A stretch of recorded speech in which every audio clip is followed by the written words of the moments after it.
Misschien heeft u wel, zonder dat u het beseft, Romeins of Vikingbloed door uw aderen stromen. Het zou best kunnen, want Limburg maakte vroeger deel uit van het Romeinse Rijk.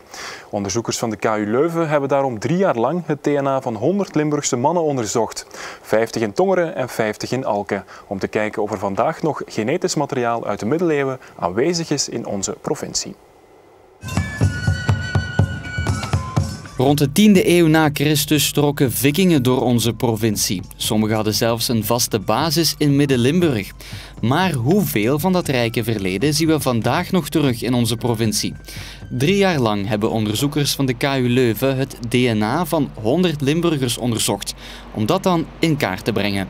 Als je dat van een hele groep van mensen gaat doen uit een bepaalde regio of een bepaalde gemeente, dan kunnen we eigenlijk het genetisch erfgoed afleiden. Vandaar kunnen we eigenlijk heel wat te weten komen over migraties, over verwantschappen, biologische verwantschappen tussen mensen. Dat is eigenlijk bijzonder interessant, zowel voor archeologische onderzoeken, historische en forensische onderzoeken. Via een speekseltest werd het DNA van 50 mannen uit Tongeren en 50 mannen uit Alke onderzocht. De kandidaten werden aan de hand van hun familienaam gekozen.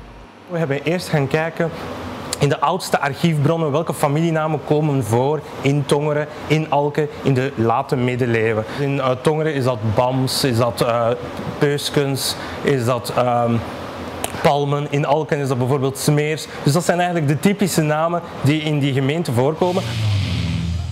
En wat blijkt nu uit het onderzoek? Limburg heeft een eeuwenoude traditie van migraties. Veel meer dan in de rest van Vlaanderen. Het specifieke is dat we in Limburg en in Vlaams-Brabant, maar vooral in Tongeren, een heel grote diversiteit, genetische diversiteit hebben gevonden. Veel groter dan langs de kust. En dat was wel opmerkelijk, omdat historici denken dat langs de kust er veel opener grenzen waren, heel veel meer migratie was.